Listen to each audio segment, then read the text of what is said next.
liberty was founded in the Western world, that is in Western Europe. And it became a part of the United States as well. The ideas of personal liberty were begun in the Western world, in Western Europe, in the 13th or 14th century, and it was nourished, it was cultured, and it was developed into the kind of freedoms that people in Western Europe and United States enjoy.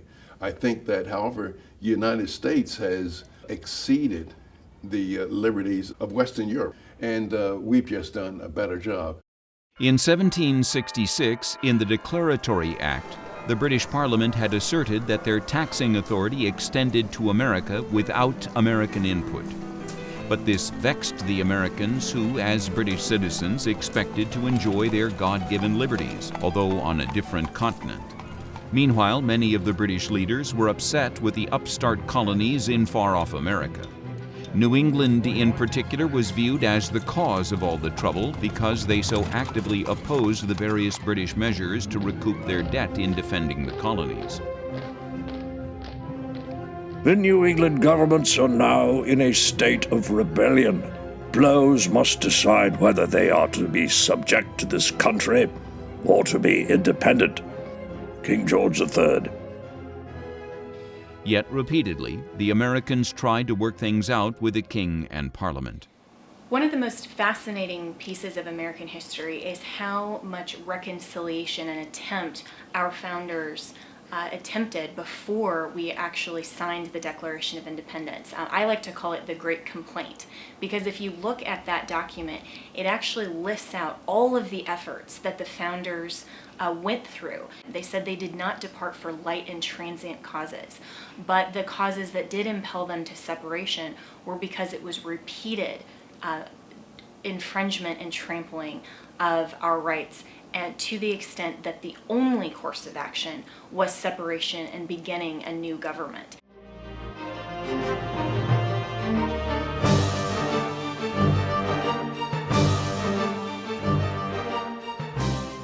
Many of the conflicts emanated out of Boston, the hotbed of Puritanism in previous generations. Samuel Adams, a pious man who called himself the last of the Puritans, was chief of those agitating for independence. On March 5, 1770, a conflict in Boston led to the Boston Massacre. To this day, the exact details are not fully known. Who instigated it? How many died?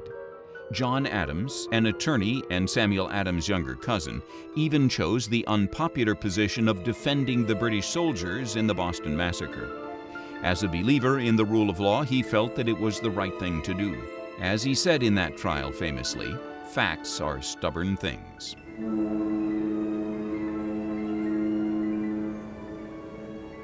Meanwhile, Great Britain charged taxes without giving the Americans a chance to provide input, thus taxation without representation. The British government gave favor to the British East India Tea Company. They charged a high duty to the Americans for this tea. The Sons of Liberty, under the leadership of Samuel Adams and John Hancock, colonists dressed as Indians, staged the Boston Tea Party in December 1773.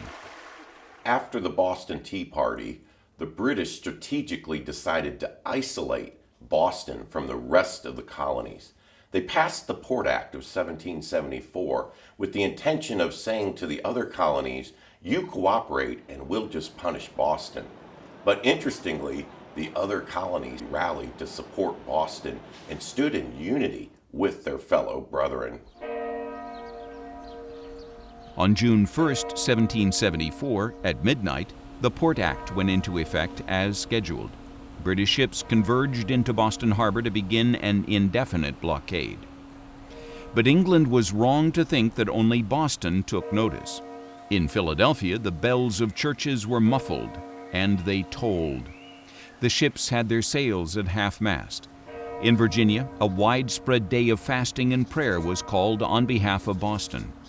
One man wrote in his diary, "Fasted all day and attended church." That man was George Washington. Unhappy it is to reflect that a brother's sword has been sheathed in a brother's breast, and that the once happy and peaceful plains of America are either to be drenched with blood or inhabited by slaves. Sad alternative. But can a virtuous man hesitate in his choice? George Washington.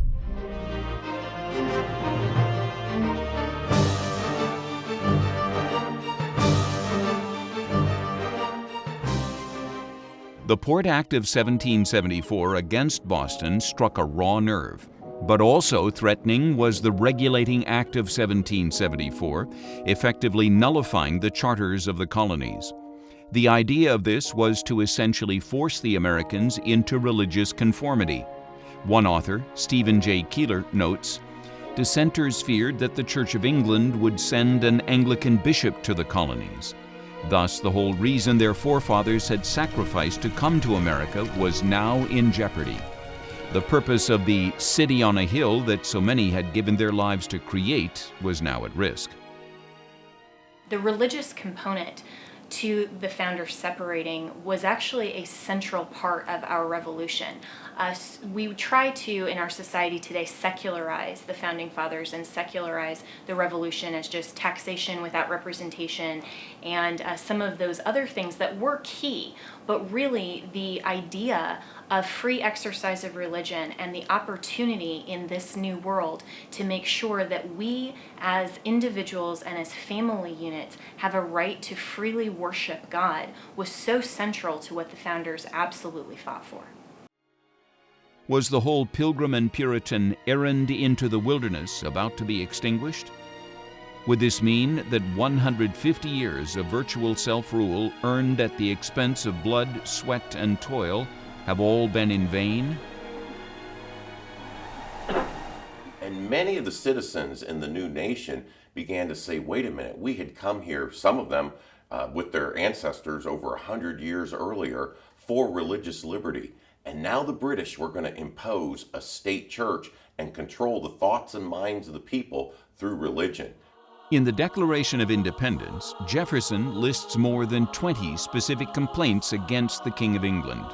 One of these alludes to this Regulating Act, for taking away our charters, abolishing our most valuable laws, and altering fundamentally the forms of our governments. Indeed, there was a lot more at stake in this ongoing conflict between the British Crown and the American colonies than taxation without representation.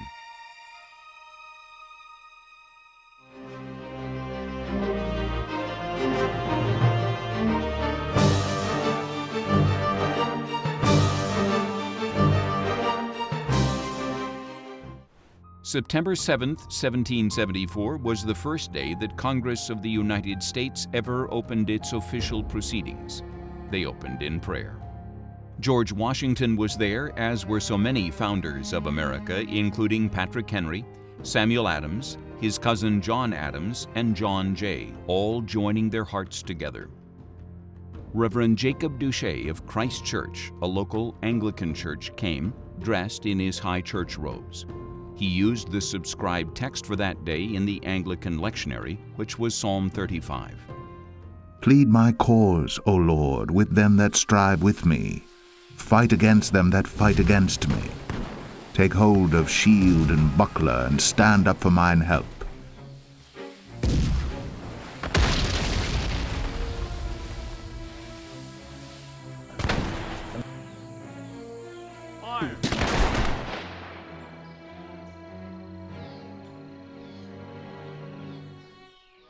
I never saw a greater effect upon an audience. It seemed as if heaven had ordained that psalm to be read on that morning.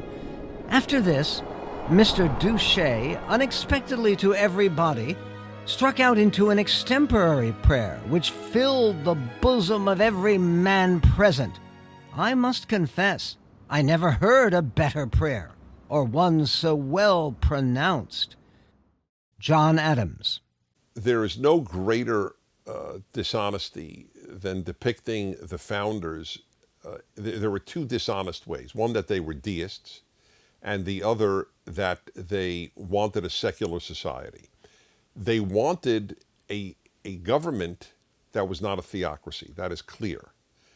Ultimately, they wanted people to be free to practice their religion and relate to God in their way, and for that matter, for an atheist to be a free citizen. But they knew, all of them, except for Tom Paine, all of them knew that without God, this experiment would not work. God is the source of liberty. God is the source of rights. And that is central